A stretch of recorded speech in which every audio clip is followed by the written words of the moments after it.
शहरों की आपाधापी ने झोंक दिए सुख भट्टी में, माँ की गोद सी ठंडक मिलती अपने गांव की मिट्टी में। झारखंड की संस्कृति का ताना बाना आदिवासी और गैर आदिवासी संस्कृतियों के जीवंत धागों से बुना गया है, जिनमें से प्रत्येक इसकी विविध पहचान में अद्वितीय तत्वों का योगदान देता है।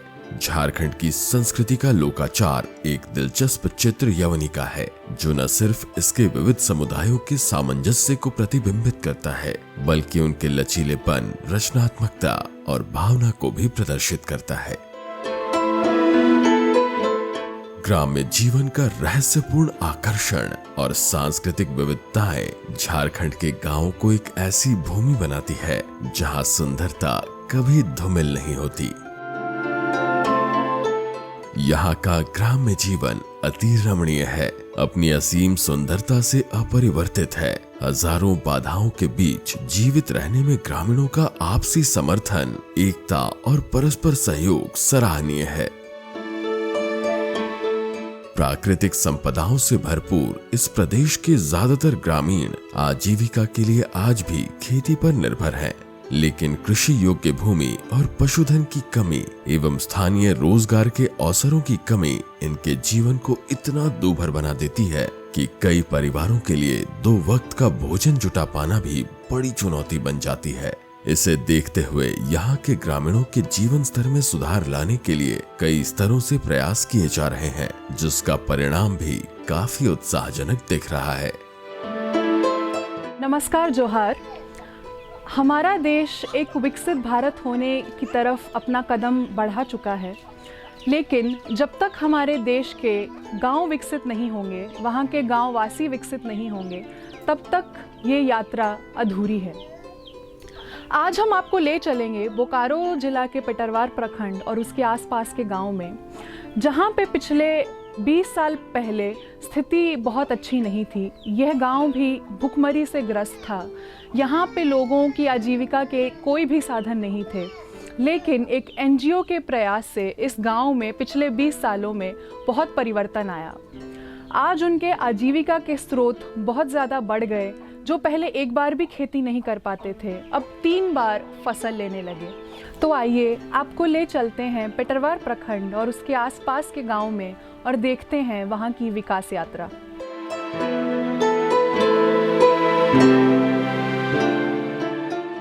गांव यात्रा के इस अंक में आज हम आपको ले चल रहे हैं बोकारो जिला के पेटरवार प्रखंड, जहाँ के ऐसे ही कुछ गांव में एक गैर सरकारी संगठन के सहयोग और मार्गदर्शन से अप्रत्याशित बदलाव आया है। भारत विरोधाभासों का देश है, जहां तीव्र आर्थिक विकास के साथ ही सतत गरीबी और सामाजिक समस्याओं का सह अस्तित्व पाया जाता है। पेयजल तथा खेतों की सिंचाई हेतु जल तक पहुंच बुनियादी मानवाधिकारों में सर्वोपरि है। बावजूद इसके पेटरवार प्रखंड के कटमकुल्ही कस्माजार टोला का एक बड़ा तबका अपनी दैनिक जरूरतों हेतु पानी की पूर्ति के लिए कुछ माह पहले तक कई किलोमीटर की दूरी तय करके पानी लाया करता था। ग्रामीणों की इस परेशानी ने प्रदान नामक एक एनजीओ का ध्यान आकृष्ट किया और लगभग 4 महीने पहले ग्रामीणों के सहयोग एवं मेहनत तथा प्रदान के कुशल नेतृत्व एवं मार्गदर्शन से इस गांव में एक तालाब का निर्माण किया गया है। अब महिलाओं को पानी के लिए कठिन यात्राएं नहीं करनी पड़ती हैं। इस तालाब से ही वे अपनी दैनिक जरूरतों की पूर्ति कर पा रही हैं। प्रधान से हम लोग तालाब खोदे, इसलिए हम लोग को बहुत सिंचाई हम लोग को लगाते हैं। भिंडी लगाते हैं, मकई लगाते हैं, कद्दू लगाते हैं, खीरा लगाते हैं। इसलिए हम लोग को बहुत सुविधा हो गया। नदी चले जाते थे नहाने के लिए, इसलिए हमको सुविधा बन गया। तो यहाँ परिवार को हमको नहाते हैं तो बहुत सुविधा बन गया। ये बाता जो है अभी छोड़े 2 ठो है, मछली भी छोड़ेंगे तो सुविधा मिलेगा तब ना। इन लोग को तालाब का बहुत ज़रूरी था, लेकिन ये लोग समझ नहीं पा रहे थे कि हम लोग तालाब कहाँ पे बनाने से सालों भर पानी रहे और उस तालाब का पानी से हम लोग मैक्सिमम कैसे हम लोग लाभ ले सकते हैं उस पानी का, चाहे खेती बाड़ी हो, चाहे बागवानी हो, चाहे बतख पालन हो, चाहे मछली पालन हो।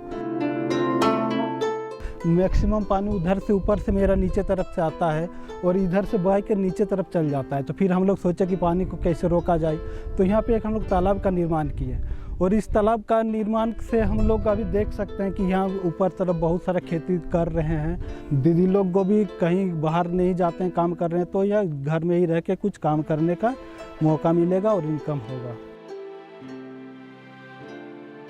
और ये तालाब खोदा गया है आज से मोटा मोटी 3 महीने पहले। अभी भी यहाँ पे 2 फीट जैसा पानी है और इससे अभी क्या हो गया है, यहाँ से पानी लेके आसपास में ज़मीन में 8 एकड़ जैसा ज़मीन में अलग अलग किसान लोग खेतीबाड़ी कर रहे हैं, जिसमें ये गर्मा के समय में मकाई, करेली, खीरा, ये अलग अलग प्रकार का सब्जी का खेती ये लोग कर रहे हैं।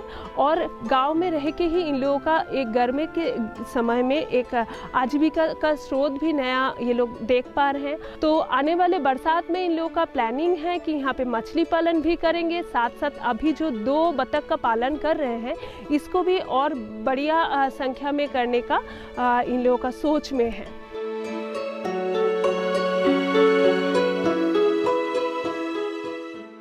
गुणवत्तापूर्ण कृषि में पानी की उपलब्धता के साथ साथ मृदा की उर्वरता भी काफी महत्वपूर्ण भूमिका निभाती है। बीते वर्षों में रासायनिक उर्वरकों एवं कीटनाशकों पर निर्भरता ने मिट्टी की गुणवत्ता एवं उर्वरता पर प्रतिकूल प्रभाव डाला है। इसे देखते हुए प्रधान संस्था ने ग्रामीण किसानों को अब जैविक खेती अपनाने को प्रोत्साहित किया है, जिसका उत्साहवर्धक परिणाम भी दृष्टिगोचर हो रहा है। बेहतर उत्पादकता और उच्च गुणवत्ता वाले फसलोत्पाद के जरिए यहाँ के किसान न केवल अपनी आय को बढ़ा रहे हैं, बल्कि इससे इनके जीवन स्तर में भी सकारात्मक सुधार आया है।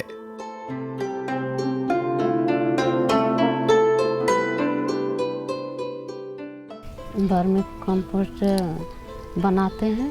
पहले क्या खेती बाड़ी में बाहर का DAP यूरिया का किन के लाते थे, ज़्यादा पैसा खर्च होता था। अभी जो ये कर रहे हैं खेती वर्मी कंपोस्ट ये जो बना रहे हैं तो उतना पैसा नहीं खर्च हो रहा है, बच रहा है।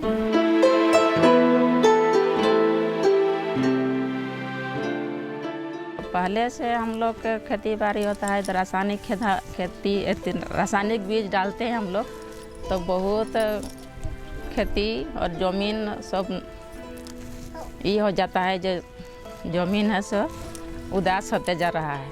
और आदमी से असर आता है उससे खाने पीने से। और हम लोग अभी से केचुआ खाद से हम लोग खेती कर रहे हैं, सो ज़मीन भी अच्छा हो रहा है, खेती भी अच्छा रहा है, हरा भरा रहता है सब। और जो आदमी जानता है जो जैविक खेती है तो लोग एकदम तुरंत ले जाता है। तो यहाँ पे प्रधान के सहयोग से ये वर्मी कंपोस्ट का यूनिट लगाया गया है। तो इसका मुख्य उद्देश्य हमारा है केचुआ खाद बनाने का। ये हमारा पूरा रीजेनरेटिव गांव है, जैविक गांव इसको हम लोग रखे हुए हैं, जिसमें हम लोग किसी तरह का कोई केमिकल वाला चीज़ इस्तेमाल नहीं करवा रहे हैं। तो ये केचुआ खाद जो हम लोग बना रहे हैं तो इसका इस्तेमाल किसान अपने खेत में कर रहे हैं, अपने बाड़ी पे कर रहे हैं। तो इससे क्या फ़ायदा हो रहा है कि जो हमको अलग से केमिकल देने का ज़रूरत पड़ता था, जो नाइट्रोजन, फास्फोरस, पोटास जो किसान डालते थे, उसके जगह पे हम लोग इसका भरपाई कर रहे हैं खाद के रूप में। और साथ में हम लोग अलग से जीवामृत, धन जीवामृत बना के उसका इस्तेमाल कर रहे हैं। तो ये अगर यदि हम मिट्टी पे डालते हैं तो इसके साथ में हमारा केचुआ का अंडा भी हमारा खेत में जाता है, तो जिससे हमारा जो मिट्टी को अच्छा बनाने के लिए जो हमारा केचुआ है तो वो हमारा इसके साथ में मिट्टी पे जाता है, तो मिट्टी को वो अच्छा बनाता है, जिससे हमारा मिट्टी उपजाऊ बनता है और पौधा को वो आसानी से खाना बन जाता है, मिल जाता है।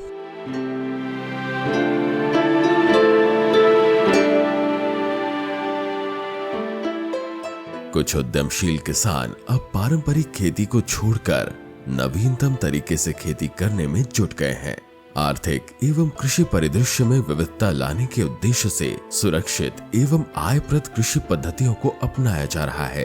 पॉली हाउस बनवाकर अब उसमें नर्सरी एवं अन्य नकदी फसलों को जैविक विधि के द्वारा उपजाया जा रहा है।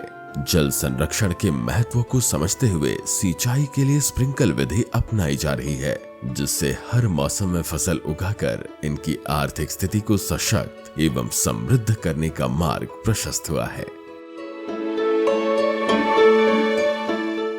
पहले लोग जो है सो रासायनिक खेती कर रहे थे, अभी 2 साल से यहाँ पर जैविक खेती हो रहा है।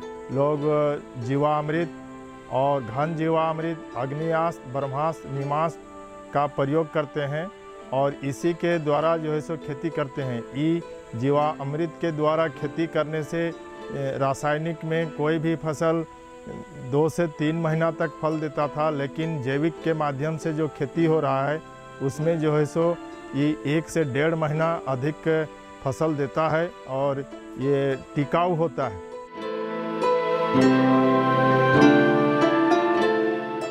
प्रधान के सहयोग और मार्गदर्शन में इन गांवों में चलाए जा रहे बहुआयामी विकासात्मक कार्यक्रमों की मूल में यहाँ की महिलाएं हैं। यहाँ की महिलाएं ग्राम्य विकास की अवधारणा को धरातल पर उतारने में जी जान से जुटी हैं। प्रधान की प्रेरणा से अब महिलाएं अपने परिवार के साथ साथ अपने गांव के सर्वांगीण विकास एवं उत्थान करने के उद्देश्य से अपने संसाधनों और विशेषज्ञताओं को एकत्रित करते हुए अपने गांव में महिला समूहों का गठन किया है। हम लोग 2016 से एसएचजी में रखना शुरू किया, बचत करना शुरू किया। उसके बाद धीरे धीरे बचत करने के बाद हम लोग को कुछ प्रशिक्षण मिला और उसके बाद प्रशिक्षण लेने के बाद उसके बाद हम लोग को कुछ सीसी लोन के बारे में बताया गया। सीसी लोन हम जैसे कि 1 लाख रुपया लिए, उससे हम अपना कुछ रोजगार के बारे में सोचे, जो कि हम पहले रोजगार लिए। 1 गाय लिए, सबसे पहले 1 गाय लिए, उसके बाद हम 2 गाय लिए उसी ऋण के द्वारा, सीसी लोन के द्वारा। अभी मेरे पास 10 गाय उसी ऋण के अनुसार है।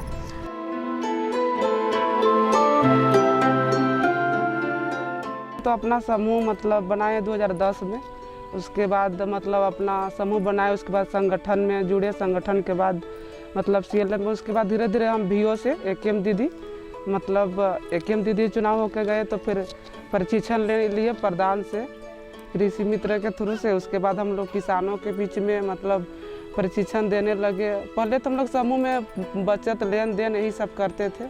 बदलाव तो यही आया है भैया कि जैसे हम मतलब पहले किसी पुतों या किसी बेटी के नाम से जाने जाते थे, आज हम किसी अपना नाम से कोई भी आते हैं, प्रधान हो या भारतीय महिला संघ से हो या कहीं से भी हो आता है तो संगीता दीदी के नाम से बुलाते हैं। मतलब कुछ मतलब अपना भविष्य में अपना बच्चा अपना पैर में खड़ा होकर 2 पैसा मतलब कमाने का अपना लक्ष्य मतलब पूरा कर रहे हैं।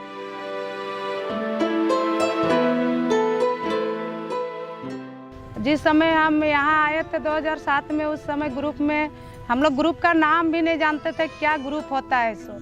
तो हम लोग एक दूसरे दीदी को ढूंढने लगे कि हम लोग ग्रुप बनाएंगे। तो बहुत दीदी बोलने लगी कि हम 5 रुपया नहीं रख पाएंगे। उस समय हम लोग 5 रुपया रखते थे। उस समय हम लोग 5 रुपया रखने के लिए नहीं सोचते थे, और अभी हम लोग अपना हाथ से अभी कम से कम लाख रुपया 1.5 लाख रुपया कमा रहे हैं। तो जीवन में बदलाव तो हुआ ना, किसी का अधीन में नहीं रह रहे हैं कि मेरा घर में 5 रुपया कौन देगा, 10 रुपया कौन देगा। अब 10,000 के लिए 20,000 के लिए भी हमको नहीं सोचना पड़ता है। खुद अपना पैसा से हम कुछ भी कर सकते हैं, अपना बाल बच्चा को भी पढ़ा सकते हैं और पढ़ा रहे हैं। पहले तो सोचते थे कि सरकारी स्कूल में जाए कि प्राइवेट स्कूल में पढ़ाएंगे, कैसे करेंगे, लेकिन वो तो नहीं ना। अब मेरा खुद का इनकम बढ़ रहा है तो हम खुद आगे का सोच बढ़ा रहे हैं और अपना बाल बच्चा को पढ़ा रहे हैं। और जो भी दीदी है साथ में देखा, जितना ग्रुप बना है वो भी दीदी अपना रोजगार बढ़ा रही है और वो भी अपना खेती बाड़ी करके डेली अपना कमा रही है।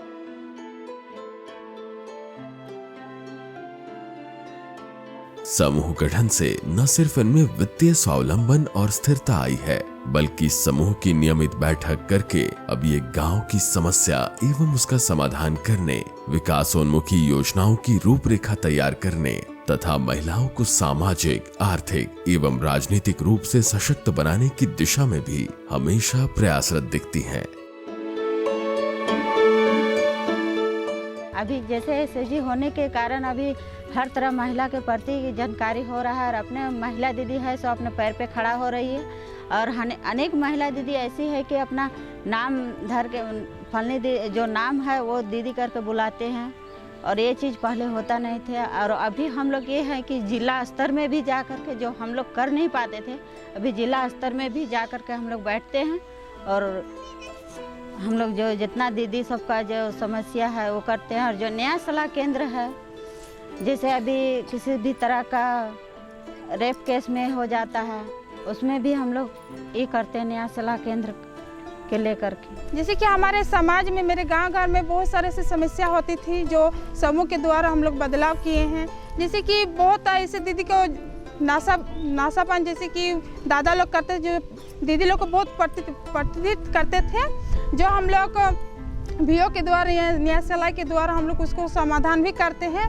और हम लोग के गांव समाज में देखते थे कि बेटा बेटी में भी कुछ विभिन्न करते थे, मतलब उसमें भेदभाव क्या करते थे, जिसको भी हम लोग न्याय सलाह के द्वारा उसको भी मतभेद को हम लोग हटाए।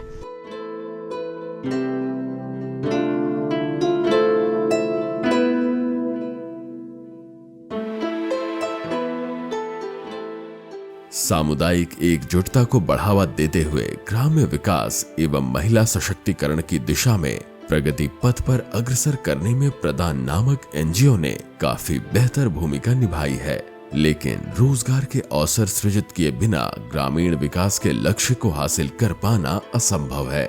ग्रामीण स्तर पर रोजगार के अवसर पैदा करने से स्थानीय लोगों की दक्षता और स्थिरता को न सिर्फ बढ़ावा मिलता है, बल्कि पलायन की समस्या पर भी कुठाराघात होता है। इसी के मद्देनजर प्रधान के मार्गदर्शन में यहाँ के जराडीह गांव की महिलाओं ने मुर्गी पालन, गौ पालन एवं बकरी पालन आदि को व्यवसायिक रूप में अपनाया है, जिससे उनकी आमदनी में इजाफा तो हुआ ही, साथ ही स्वावलंबन एवं आत्मनिर्भरता की भावना भी बढ़ गई। मेरा काम सुबह से मतलब सब शेड में जाना है, घूमना है, मोटिलिटी देखना है, कौन शेड में क्या है पोजीशन, उसके अनुसार बताते हैं, और उसके अनुसार वज़न जिसका ज़्यादा होता है उसका जल्दी भी मुर्गी बिचवा देते हैं। पहले सोचते थे कि हम क्या लेडीज़ हम लोग क्या कर सकते हैं, लेकिन सब दीदी चाहिए कि एकता हो कि नहीं, लेडीज़ भी हम लोग सुपरवाइज़र ही रखेंगे और काम भी करेंगे, तो वही कर रहे हैं अभी। और ग्रुप भी चलाते हैं, उसमें प्रागशील महिला समिति की अध्यक्ष भी हूँ।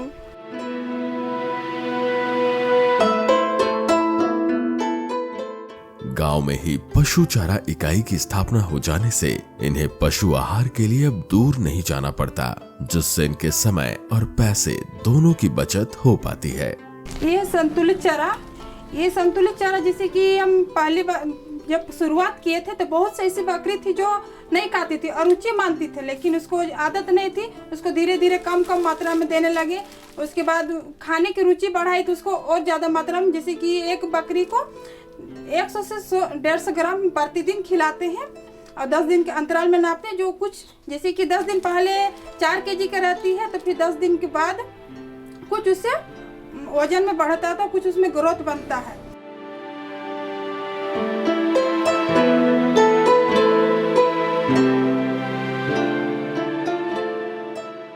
खेती की नवीनतम विधियों को अपना विविध फसलों को उगाने एवं अच्छी आय अर्जित करने को लेकर इनकी सोच में अप्रत्याशित बदलाव आया है। बुधगोरवा गांव की महिलाएं अपने खेतों में सालों भर विविध फसल उगा रही हैं। कृषि में ड्रिप इरिगेशन, जैविक खाद, कीटनाशक आदि का इस्तेमाल करके न सिर्फ गुणवत्तापूर्ण उपज प्राप्त कर रही हैं, बल्कि FPO का गठन करके अपने उत्पाद को समय सही बाजार मूल्य पर बेचकर समृद्धि का मार्ग भी प्रशस्त कर रही हैं।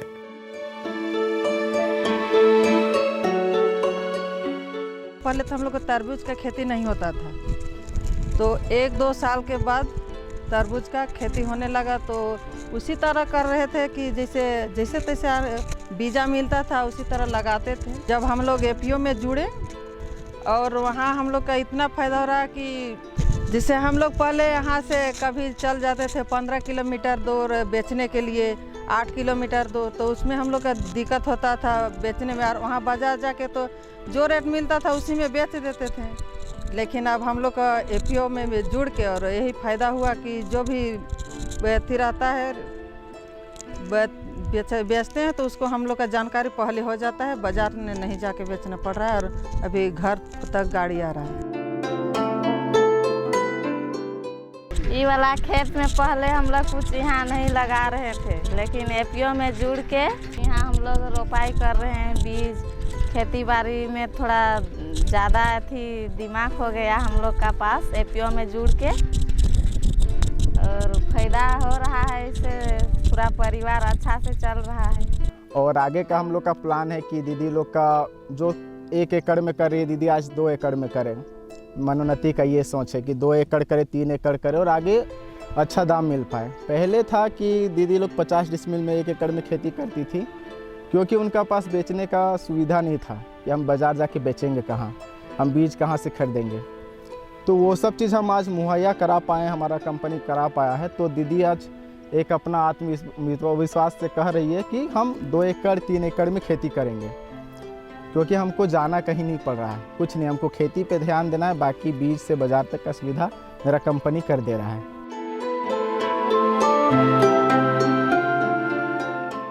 विकास एक बहुआयामी निरंतर प्रक्रिया है।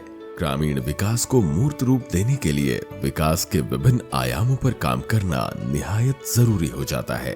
इसी को ध्यान में रखते हुए एनजीओ प्रदान के कुशल मार्गदर्शन में पीटरवार प्रखंड के ओरदाना गांव में खाली पड़े 53 एकड़ बंजर भूमि को आम के हरितीम जीवंत बगीचों में तब्दील कर दिया गया है, जिससे ग्रामीणों की आजीविका और रोजगार के स्थायी मार्ग प्रशस्त हुए हैं।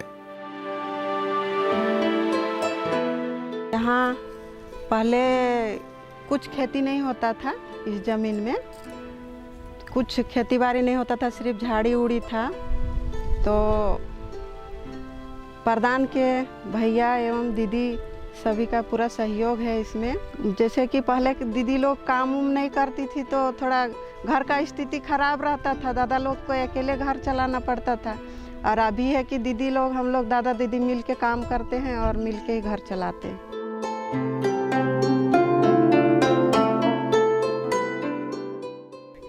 अभी जो है ना, इन साल फल दे दिया थी मगर थोड़ा सा 15 दिन में हवा तूफान आते रहा ना, उसके चलते फल ज़्यादा नहीं दिया। अगला साल फल दे दिया था, उस समय वो वाला है ना, इन साल नहीं दिया।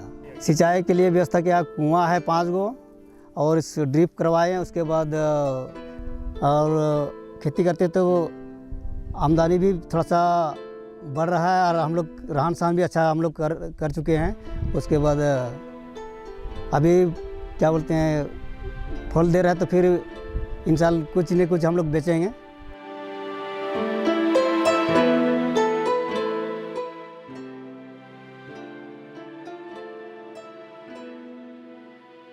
बाग में कुआं, तालाब एवं सोलर इरिगेशन की सुविधा उपलब्ध हो जाने से यहाँ के किसान बाग में खाली पड़े भूभाग पर एकल फसल की सीमाओं को तोड़कर मिश्रित बागवानी की अवधारणा को साकार कर रहे हैं, जिससे एक तरफ आम से इन्हें सालाना स्थायी आय का एक स्रोत मिला है, वहीं इंटरक्रॉपिंग खेती से सालों भर साग सब्जियां उपजाकर नियमित आय का जरिया भी मिला। इस गांव में जो सोलर लगा हुआ है ये लगभग 6 साल हो गया है। अभी सब ठीक ठाक है, चल रहा है। लगभग इस सोलर से आपका 12 से 15 एकड़ तक खेती किसान करते थे, अभी भी कर रहे हैं। इस गांव में जो है लगभग 33 परिवार है। 33 परिवार में सभी लोग इस सोलर से इरिगेशन करते हैं।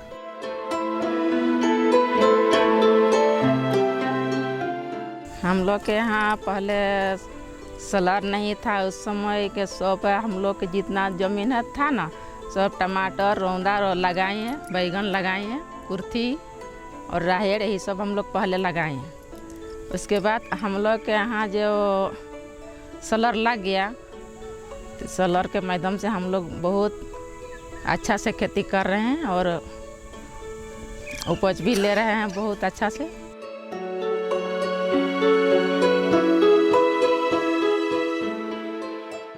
प्रदान संस्था का बात करेंगे, यहाँ पे हम लोग काफ़ी छोटे स्तर से हम लोगों ने शुरुआत किए थे। आज के दिन में प्रदान पीटरवार करीब 25,000 महिलाओं के साथ में काम कर रहा है।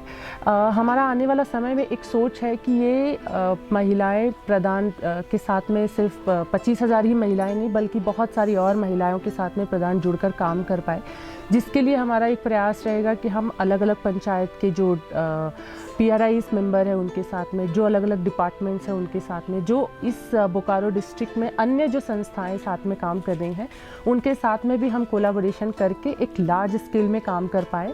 साथ ही साथ और अधिक से अधिक महिलाओं के जीवन स्तर को सुधारने के प्रयास में हम लोग भागीदार बन पाए। तो ये हम आने वाले समय में एक हमारा निरंतर प्रयास रहेगा।